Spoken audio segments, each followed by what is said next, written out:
My name is Larry Bell. I'm the Executive Director of the Arizona Jewish Historical Society, and it's my distinct pleasure today to be sitting here with Jerry Lewkowitz, who is the past president of the Arizona Jewish Historical Society, and I believe he was also its founding president.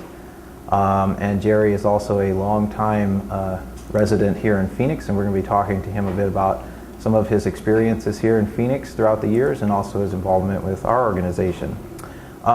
Jerry, what I'd like to start with perhaps is let's go back to the beginning and talk a little bit about your family and your parents and how they came to Arizona, and a little bit about maybe some of your early life growing up here. My parents came here, my father in 1914, just after he graduated law school, which was very unusual in those days. He'd even graduated college and came here because his brother had lived here, was a traveling salesman. And as a matter of fact, was in Jerome, Arizona when he died. And he said, come out to Arizona, it's a budding state. And so my father, as young as he was, figured this is a good adventure, and he came. After he started practicing law in Arizona, and he had various offices. And in 1919, my mother came here with her mother and her sister, who had bronchiectasis, from Pennsylvania. And they went as far as Maricopa, Arizona, which is where the train stopped, and took a wagon into Phoenix. My mother was very popular because there were quite a few single Jewish men in town at that time, but my father went out, and they were married in January 16th, 1921, here in Phoenix. They were married by a rabbi, and supposedly the first couple married, a Jewish couple married by a rabbi in Arizona. There was not a rabbi, though. They brought him over in Arizona. They brought a rabbi over from El Paso who married him. My parents had 3 children, my brother Burton, my sister Nona Lou, and myself. When were you born? Were you born in Phoenix? Don't say that. I'd never tell anybody I wasn't born here, but my brother was born here, my sister was born here, but I was born in July. I'm a summer baby that was born at my grandparents' home in Connecticut, not their home, but their residence in New London, Connecticut. Was it the heat in the summer? It was a little hot then. In those days, let's face it, I was born in 1929. They didn't have air conditioning. They didn't have, well, of course, they didn't have TV either, but they didn't have, I think they had just started getting the swamp coolers. Just started, but it was unbearable. My mother wasn't supposed to have my sister, Nona, nonetheless me, so I was born in New London. But I came here when I was, I think, 9 or 10 days old. In those days, again, by train rather than plane.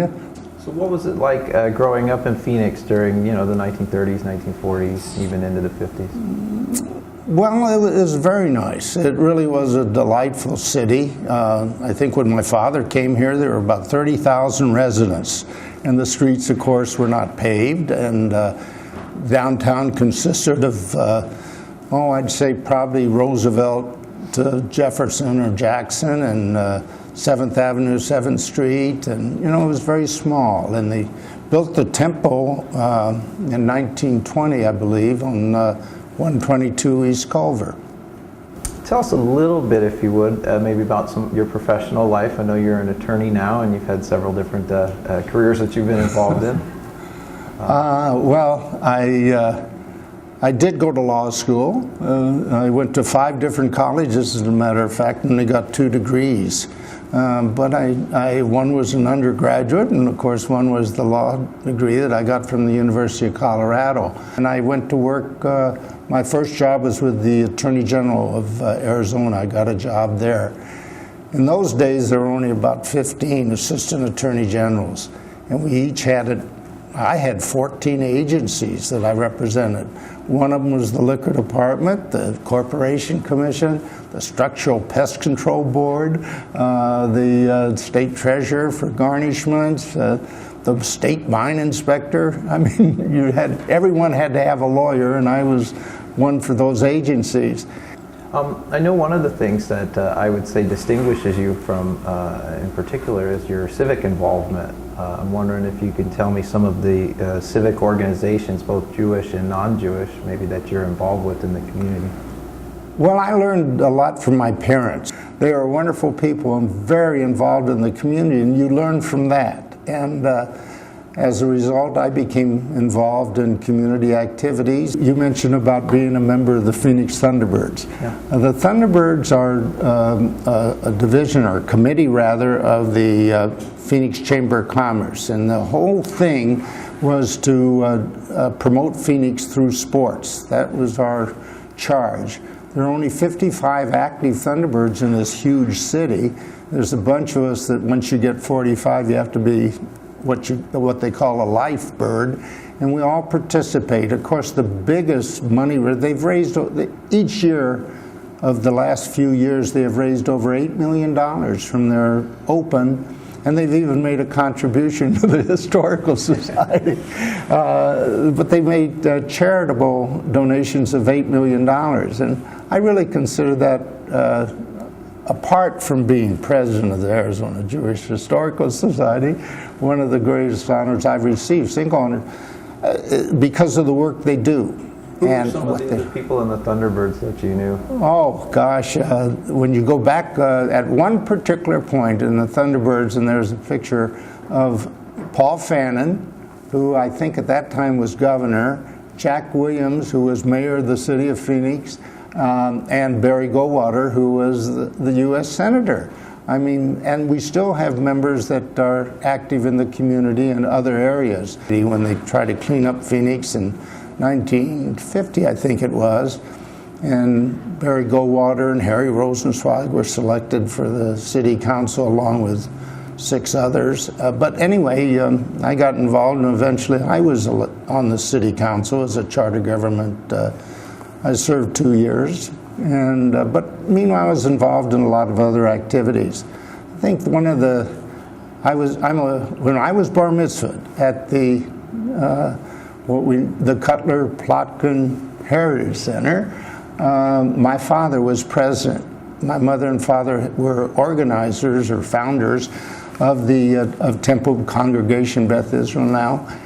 And when I was bar mitzvahed, my father was president. And when my son Herman was bar mitzvahed, I was president. And wouldn't you know that when his daughter was bat mitzvahed, Herman was president. So we have 3 generations, let's say, of involvement with Beth Israel. Have you ever encountered any anti-Semitism in any kind of civic life here in Phoenix? Oh, I wouldn't say you don't encounter that. I mean, my brother damn near got ran out of town because in 50s, I guess it was the 50s, when he was involved in the late 50s, maybe early 60s, the national attorney generals were going to meet in Arizona, and they were going to meet at Camelback Inn. And my brother took it on as a charge and wrote to, I'm trying to think of the gentleman, Lehman, Herbert Lehman, was the Attorney General for New York, and then there was another that was Jewish. And in effect, the Attorney Generals, because of Bert's activity, moved their convention elsewhere. And boy, did he get a lot of abuse for that, because that was a coup in Phoenix's cap, to feather in their cap to have the National Association of Attorney Generals here. But they were going to meet at Camelback Inn, which was out of 104 resorts, I think, in the valley.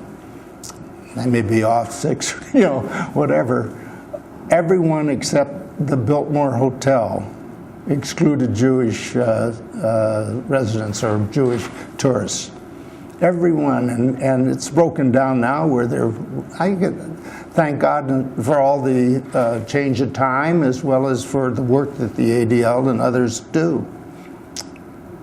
What do you think caused that change? Was it mostly the work in the community, or do you think attitudes just changed? Like, was it people in the community like your brother that really spurred that change? Well, I think that a lot of it has to do with communication. We learn more about other races, let's say, other religions. We're not just closed in our own little camp.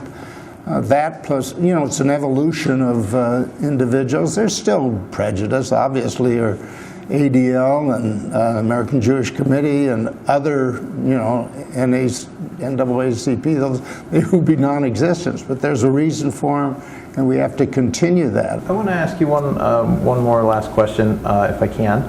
And that is, you've been in town for so long and you've seen so much change and so forth over the years. How would you say the Jewish community in Phoenix has changed during the course of your lifetime?